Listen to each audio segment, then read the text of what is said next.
अगर मैं मुख्यमंत्री बन के थोड़ा बहुत बाबर औरंगजेब को टाइट नहीं करूंगा तो मुख्यमंत्री बन के क्या फायदा है? तब उसमें फायदा क्या है? तो बाबर और औरंगजेब को टाइट करने के लिए ही तो मैंने मुख्यमंत्री बना हूं। अगर देश का प्रधानमंत्री नरेंद्र मोदी नहीं होता था, क्या अयोध्या में रामलला का भव्य मंदिर बनता था? अभी कमलनाथ जी बोलते हैं कि राम मंदिर क्या बीजेपी का है। अरे राम मंदिर बीजेपी का है कि नहीं अलग बात है, लेकिन राम मंदिर कांग्रेस का नहीं है। इतना तो सोच लो, इतना तो समझ लो। आज राहुल गांधी आज तक राम मंदिर दर्शन करने क्यों नहीं गया? सोनिया गांधी राम मंदिर दर्शन करने क्यों नहीं गया? चुनाव आने से तो अब हर मंदिर जाते हो, रामलला का मंदिर दर्शन करने क्यों नहीं गया? मैं जब सीएम बना, मेरा पास फाइल आया कि मद्रासा शिक्षक को सैलरी देना है। मैंने अधिकारी को बोला, भाई ये मद्रासा कौन सा नाम का दुकान है? अरे मद्रासा से क्या पैदा होता है? साहब मुल्ला पैदा होता है। अरे मुल्ला पैदा करना का क्या सरकार का काम है क्या? तो मैंने बोला भाई ये मुल्ला वाला दुकान बंद करो, डॉक्टर इंजीनियर बनाने वाला दुकान खोलो। भाई और बहनों, कांग्रेस बोल रहे हमें वोट दो, कोई प्रॉब्लम नहीं। कमलनाथ जी साथ में बोल रहे कि मुझे भी मुख्यमंत्री बनाओ और दिग्विजय का भी कपड़ा फाड़ो। तो आप देख सकता है सरकार भी बनाना चाहते हैं और साथ में दिग्विजय सिंह का कपड़ा भी फाड़ना चाहते हैं। तो अभी कमलनाथ और दिग्विजय का बीच में कपड़ा फाड़ने का कंपटीशन हो रहा है। कौन किसका कपड़ा फाड़ सकता है? कहाँ मोदी जी G20 का सपना देख रहा है, कहाँ मोदी जी देश को विश्व गुरु बनाने का सोच रहा है, कहाँ मोदी जी चंद्रलोक के बारे में सोच रहा है, यहाँ कमलनाथ जी दिग्विजय सिंह का कपड़ा फाड़ने का सोच रहा है। अब सोच का पार्थक्य देखिए, सोच का डिफरेंस देखिए। एक व्यक्ति कैसे सोचते हैं, दूसरा व्यक्ति कैसे सोचते हैं। एक व्यक्ति सोच रहा है धनतेरस का पहले लाडली बहना का पैसा जमा होना चाहिए। एक व्यक्ति सोच रहा है कि देश को विश्व गुरु बनाना है और एक व्यक्ति सोच रहा है कि मेरा साथियों का कपड़ा फाड़ना है। तो आप ये लोगों का सोच समझ लीजिए। कल प्रियंका गांधी थे, रामायण का शिक्षा लेना शुरू किया, बोले राम जी 13 साल वनवास में थे। मैंने तो इतना ही बोलता हूँ कमलनाथ जी थोड़ा प्रियंका जी का ट्यूशन ले लीजिए, घर में तो ट्यूशन नहीं हुआ, आप ही ट्यूशन ले लीजिए राम जी कितना साल वनवास में था। अभी कमलनाथ जी बोलते हैं कि राम मंदिर क्या बीजेपी का है। अरे राम मंदिर बीजेपी का है कि नहीं अलग बात है, लेकिन राम मंदिर कांग्रेस का नहीं है। इतना तो सोच लो, इतना तो समझ लो। अगर कांग्रेस का राम मंदिर होता था तो जवाहरलाल नेहरू का दिन में ही राम मंदिर बन जाता था। अगर कांग्रेस का राम मंदिर होते थे तो राजीव गांधी, इंदिरा गांधी का समय में ही राम मंदिर बन जाता था। हम बाबर को इतना दिन देखने के लिए हमारा दुर्भाग्य नहीं होता था। आज आप लोग बोलिए, अगर देश का प्रधानमंत्री नरेंद्र मोदी नहीं होता था, क्या अयोध्या में रामलला का भव्य मंदिर बनता था? कभी बनता था? आज कमलनाथ जी बोल रहे हैं कि भाई हिंदू का राम मंदिर नहीं है, बीजेपी का राम मंदिर नहीं है। मैंने कमलनाथ जी को बोलना चाहता हूं कि आप अपने आप को हनुमान भक्त बोलते हैं, आज तक रामलला का मंदिर आप दर्शन करने क्यों नहीं गया? अब रामलला का 3 साल हो गया सुप्रीम कोर्ट से ऑर्डर मिलना। आज राहुल गांधी आज तक राम मंदिर दर्शन करने क्यों नहीं गया? सोनिया गांधी राम मंदिर दर्शन करने क्यों नहीं गया? चुनाव आने से तो अब हर मंदिर जाते हो, रामलला का मंदिर दर्शन करने क्यों नहीं गया? किस लिए नहीं गया? राम मंदिर ऐसा ही एक मंदिर है जो बाबर का ढांचा गिरा के राम मंदिर हुआ है, इसलिए वो लोग राम मंदिर नहीं जाते हैं। किस लिए? देश का बाबर लोग, देश का बाबर लोग असंतोष हो जाएगा, औरंगजेब लोग असंतोष हो जाएगा, इसलिए रामलाला का मंदिर जाना नहीं है, बाकी मंदिर चले जाता हूँ, हिंदू लोगों को ठगाने का थोड़ा कोशिश कर लेता हूँ।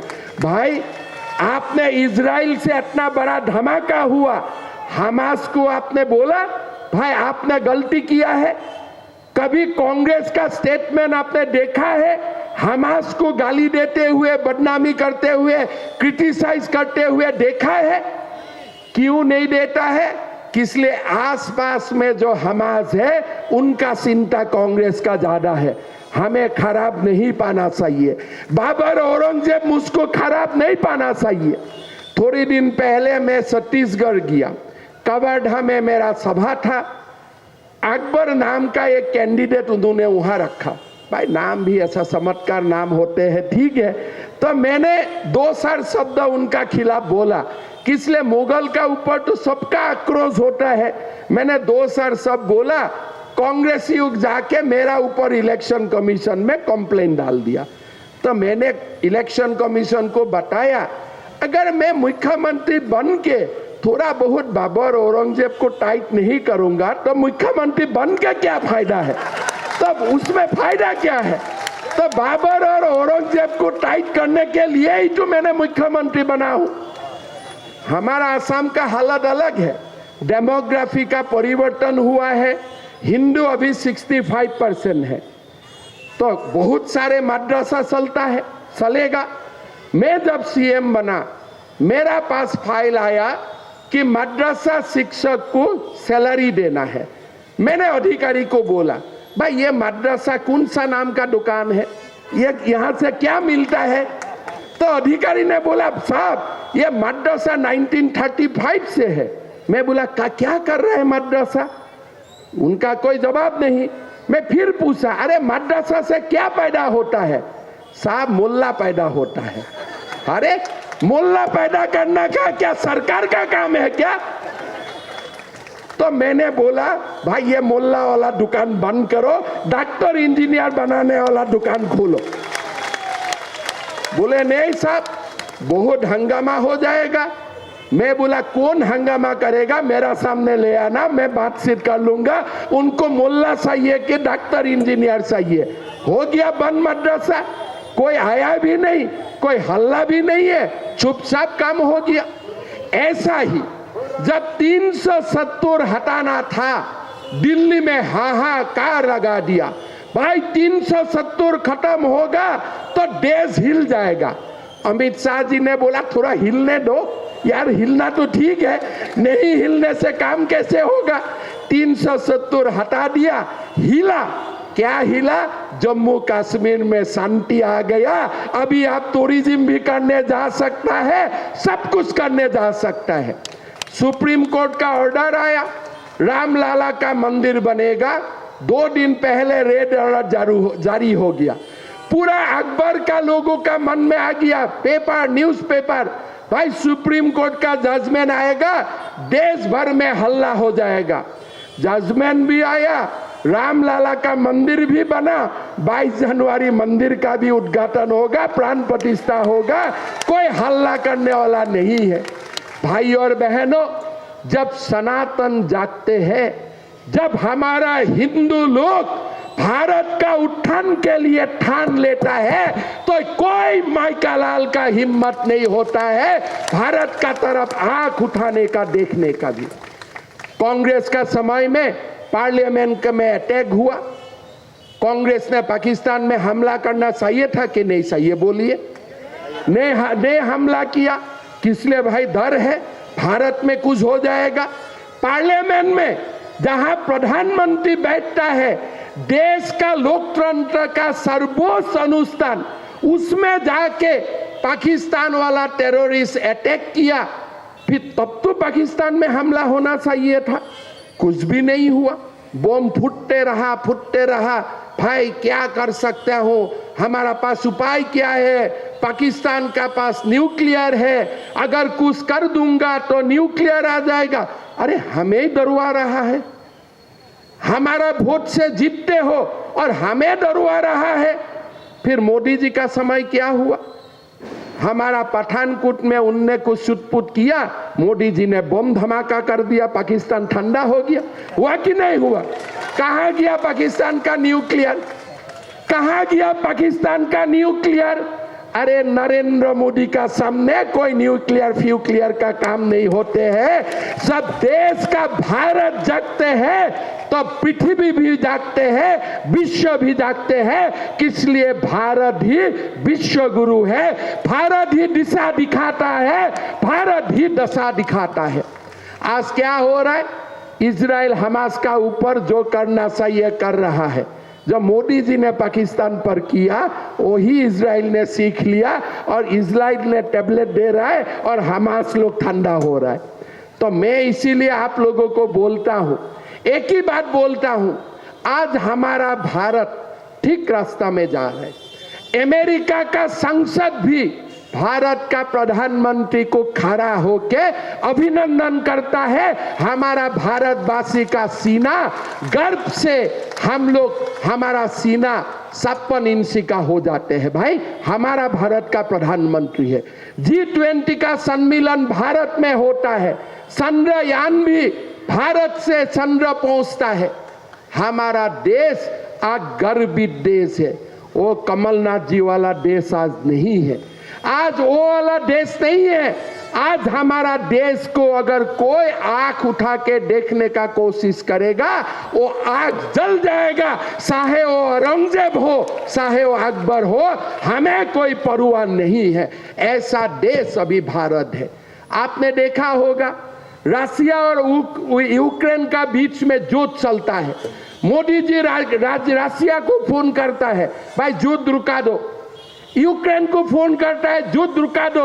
और वंदे भारत से भारतीय लोगों को सुरक्षित हमारा देश में लौटा के लेके आते हैं। क्या ये हम सपना में भी सोच सकता है? सपना में भी सोच सकता था कि दोनों देश भारत का सीमाओं से हजारों माइल दूर, कहां पुतिन कहां जेलेंस्की, किसी का साथ रुकवाने का हमारा हिम्मत कहां? लेकिन मोदी जी का एक टेलीफोन, युद्ध रुक जाते हैं, हमारा भारतीय घर सुरक्षित वहां पास आ जाता है। ऐसा भारत का गौरव गाथा कभी भी नहीं होता था। भाइयों और बहनों, आज मोदी जी बोलते हैं कि हमारा देश थर्ड इकोनॉमी बनेगा। मैं तो विश्वास करता हूं, मोदी जी तो विनम्रता से बोलते हैं, लेकिन मोदी जी देश का और 10 साल प्रधानमंत्री बनेगा तो हमारा देश चाइना और अमेरिका से भी आगे निकल जाएगा, ये मेरा विश्वास है। भाइयों और बहनों, भारत को इतना बढ़िया समय कभी देखने के लिए मिला नहीं था। आप अभी कांग्रेस लोग क्या बोल रहा है? कांग्रेस लोग बोल रहा है भाई मध्य प्रदेश में शासन बदलाओ। किस लिए बदलाना है? क्या करना है? अब कर्नाटक में सरकार बदलाया, क्या फायदा हुआ? पूरा औरंगजेब अकबर को विटामिन मिल गया। आज भोपाल में आप एक बार देख के रहिए, कमलनाथ जी का सरकार आएगा, यही औरंगजेब बाबर लोग आज अगर 10 इंची में बात करता है, कल 30 इंची सीना उठा के बात करना शुरू कर देगा कि हमारा सरकार आ गया। ये लोग क्या करेगा? भी हमारा सरकार आ गया। कांग्रेस उनका सरकार है, आपका सरकार नहीं है। वो लोग ऐसा हल्ला करेगा। वही दिन मेरा बात देख लीजिए, भोपाल वाला को मैं उसको समझाना जरूरत नहीं है।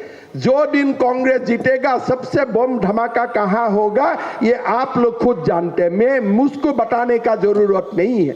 लेकिन ये भी सच है, अभी वो लोग भी जानते हैं कि पहला जैसा देश नहीं रहा है। देश बदल रहा है, देश सीख रहा है।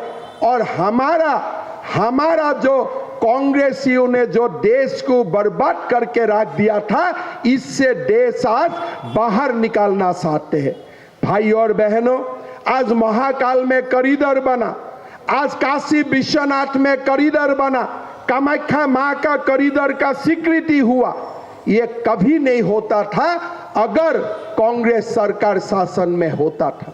आज देश में विकास हो रहा है, देश में चारों ओर विज्ञानियों से लेकर कृषकों तक किसानों तक सब लोग देश के लिए मेहनत से काम कर रहा है।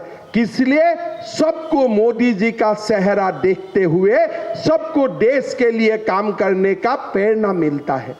आज देश को एक लंबा दूर तक ले जाने के लिए मोदी जी सपना देख रहा है। कहां कमलनाथ जी है, कहां नरेंद्र मोदी है। कमलनाथ जी क्या किया था, आप लोग कभी कमलनाथ जी को पूछिएगा।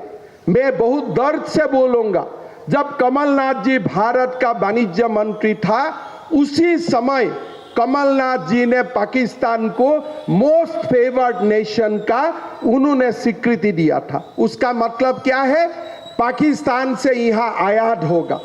लेकिन पाकिस्तान भारत को MFN स्टेटस नहीं दिया। 2019 में जाते हुए मोदी जी ने MFN स्टेटस को उद्र कर दिया। ये स्टेटस किसने दिया था, जब देश का कमलनाथ जी वाणिज्य मंत्री था। जब चाइना से सामान आते हैं 250 सामानों का ऊपर कमलनाथ जी ने इंपोर्ट ड्यूटी हटा दिया था। पूरा देश का बाजार चाइनीज मालों से भर गया था। यह था कमलनाथ जी का वाणिज्य मंत्री का समय। लोग पढ़ते नहीं, लोग देखते नहीं है, लेकिन अभी लोग कमलनाथ जी का स्टेटमेंट देखिए। उन्होंने खुशी जाहिर किया था कि अब पाकिस्तान से भारत का संबंध सुधर रहा है। कमलनाथ जी, हमें कोई पाकिस्तान से संबंध सुधारना नहीं है, हमें तो पाकिस्तान को सिखाना है। देखो, भारत का साथ कभी टक्कर लेने का कोशिश भी मत करो। अगर टक्कर लेते हो तो आप टूट जाएगा। भारत तो हिमालय है, भारत को कोई टच नहीं कर सकता है। इतना तो आप सीख लो। भाइयों और बहनों, चुनाव है, हमें चुनाव में हमारा ये भोपाल का सीट से भगवान दास जी को, सबनानी जी को भी जिताना है। साथ में मध्य प्रदेश में बीजेपी का सरकार बार बार लाना है। कोई थकना नहीं है। मुझे कोई लोग बोलता है कि अभी थक गया है। अरे इतना में थक जाएगा। स्वामी विवेकानंद का सपना था कि भारत विश्व गुरु बनना है, हमें विश्व में राज करना है, थकना नहीं। अभी थक जाने से हमारा जो भी था वो भी हाथ से निकाल जाएगा। बहुत कष्ट का बाद अभी देश में थोड़ा औरंगजेब बाबर लोग ठंडा हुआ है। अगर आप उनको विटामिन दे देता है, फिर वो लोग ऐसा जंपिंग करना स्टार्ट कर देगा, जीना मुश्किल कर देगा। अभी 10 साल 20 साल दबा हुआ है ना, मन में खुजली बहुत है। एक बार जीत जाने से वो लोग एकदम जंपिंग करना स्टार्ट कर देगा, फिर आपको लगेगा भाई ये मैं क्या करके बैठा गया। तो भाइयों और बहनों, हमारा देश भगवान बुद्ध का देश है, महावीर जैन का देश है, हमारा देश राम का देश है, हमारा देश कृष्ण का देश है। और इसी देश का सनातन का फिलॉसफी को बसाते हुए हमें हमारा देश को आगे ले जाना है, देश को विश्व गुरु बनाना है। भाई और बहनों, मैं बहुत ज़्यादा बोलना नहीं चाहता हूँ। इतना ही विश्वास का साथ मैं मेरा वाणी को समाप्त करना चाहता हूं। देखिए, हमारा देश का उत्थान के लिए हमें मोदी जी को तीसरा बार भारत का प्रधानमंत्री बनाना है। और कब मोदी जी प्रधानमंत्री बनेगा 300 से काम नहीं चलेगा, 400 पार करना पड़ेगा। अगर मध्य प्रदेश राजस्थान का इस बार हम चुनाव जीत जाते हो ना, तो सारा अकबर औरंगजेब बाबर हाथ उठा देगा, चलो बीजेपी ही बीजेपी, और टक्कर लेके कोई फायदा नहीं है। लेकिन जहां जहां छुटमुट स्टेट कांग्रेस जीतता है, तभी वो लोग सोचता है कि मोदी जी को अभी हम लोग हरवा सकता हूं। सच तो कभी नहीं होगा, लेकिन उनका शक्ति बढ़ाना नहीं, एक एक वोट कमल साहब में देना है, बीजेपी का सरकार मध्य प्रदेश में बनाना है और देश को संदेश देना है कि हमारा मोदी जी ही देश का तीसरा बार प्रधानमंत्री होगा, 400 सीट पार करके देश का प्रधानमंत्री बनेगा। भाइयों और बहनों, मैं बहुत ज्यादा बोलना नहीं चाहता हूं। हमारा असम एक छोटा प्रदेश है। मैंने शिवराज जी का पास आया था 4 महीना पहले। शिवराज जी मुझको बताया कि मैंने लाडली बहना स्कीम शुरू किया हूँ, अभी 1000 आगे जाके 1250 और धीरे धीरे मैं 3000 तक लेके जाऊंगा। मैं तुरंत शिवराज जी को बोला कि 1 तारीख से मैं असम में भी स्टार्ट कर देता हूं, लेकिन 1250 से मैं आगे नहीं जा पाऊंगा। हमने भी स्टार्ट कर दिया लाडली बहन स्कीम। अभी छत्तीसगढ़ में भी बीजेपी ये स्कीम स्टार्ट करने वाला है। शिवराज जी का कोई कोई काम बहुत ही संवेदनशील है। मेडिकल कॉलेज बना, लेकिन कौन पढ़ेगा? मेडिकल कॉलेज में नॉर्मली ट्यूशन लेता है, इंग्रजी स्कूल में पढ़ता है, उनको ही सीट मिलता है। शिवराज जी ने मुझको बोला कि मैं 5% सीट सरकारी स्कूल से पास करने वाला छात्रों के लिए मैंने इसको रिजर्व कर दिया हूँ। कितना बढ़िया सोच है। मैं असम में जाके मैंने भी ऑर्डर निकाल दिया कि असम का जितना मेडिकल सीट है 5% सीट हमारा सरकारी स्कूल में पढ़ने वाला बच्चों के लिए रिजर्व रहेगा, उसी से ही सबका भला होगा। शिवराज जी लोगों का साथ जोड़े हुए एक व्यक्ति है, संवेदनशील है। राजनीति में संवेदनशीलता सबसे जरूरी होता है। काम तो बहुत होता है। आज नरेंद्र मोदी जी आप देखिए, चंद्रयान का भी कल्पना करता है, शौचागार भी कल्पना करता है। नरेंद्र मोदी जी G20 का कल्पना करता है और गैस का चूल्हा का बारे में भी वो सोचता है। आप सोच देखिए, एक समय एकदम आकाश का सोच और साथ में जमीनों का सोच। बीजेपी यही पार्टी है, हम आकाश में उड़ेगा लेकिन हमारा पैर जमीन में रहेगा। इसी के लिए आज एक संवेदनशील प्रधानमंत्री मुख्यमंत्री का रूप में नरेंद्र मोदी शिवराज जी को जाना जाते हैं। लोग हर एक रकम का बात बोलेगा, लेकिन मध्य प्रदेश का विकास, मध्य प्रदेश का जो ट्रांसफॉर्मेटिव जर्नी है, इसका सारे आप लोग साक्षी है। You are the witness of this transformative journey. तो मेरा लगता है कि आप लोग बीजेपी को भव्य विजय दिलाएगा। 150 सीट मेरा तमन्ना है, बीजेपी को 150 सीट मिलना चाहिए। और मेरा मानना है 150 सीट इस बार बीजेपी को मिलेगा।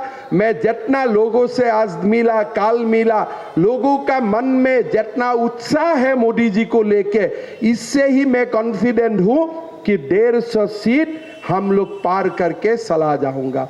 माताओं, बहनों, पिताओं, भाइयों, मैं इतना बात बोलूंगा, माँ नर्मदा का ये प्रदेश है, माँ नर्मदा सबको आशीर्वाद देते हैं। जीवन में एक बार असम में भी आइए माँ कामाख्या का दर्शन के लिए। माँ कामाख्या बहुत शक्तिशाली माँ है। माँ का जोनी मुद्रा वहाँ विराजमान है। सृष्टि वहाँ से ही शुरू होता है, ऐसा सबका विश्वास है। और जब भी आप लोग कभी ऐसे तो आप लोग अपने आप भी जाएगा, लेकिन मंदिर में जाने का, आने का, कोई भी आप लोगों को कुछ भी सहाय चाहिए, हमारा भगवान दास जी को बता दीजिए। बाकी आप लोगों का पूरा अतिथि सत्कार करना मेरा जिम्मेदारी है, सारे काम मैं करूंगा। लेकिन एक बार आप लोग जरूर कामाख्या माँ का दर्शन के लिए आइए।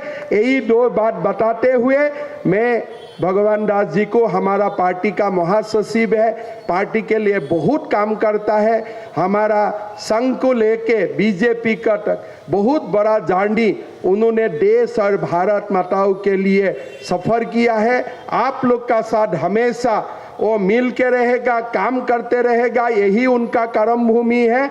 और भोपाल दक्षिण पश्चिम को उन्होंने एक नया दुनिया तक लेके जाएगा, जहां ये भोपाल देश का सबसे बड़ा शहर हिसाब से ये रूपांतर होगा, माना जाएगा। मेरा वो विश्वास है। इतना प्राकृतिक शोभा से भरपूर सिटी है ये। सिटी देश का नंबर 1 सिटी भी बनेगा, सुरक्षित भी बनेगा, साथ में हमारा सिटी का विकास भी होगा।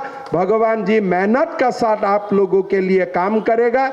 कमल का साथ में वोट दीजिए, मोदी जी को प्रधानमंत्री बनाइए, हमारा बीजेपी का सरकार मध्य प्रदेश में बार बार बनाइए। इतना ही बोलते हुए मैं मेरा वाणी को विराम देता हूं। मेरा साथ बोलिए, भारत माता की, भारत माता की, नरेंद्र मोदी, नरेंद्र मोदी, वंदे वंदे। बहुत बहुत धन्यवाद।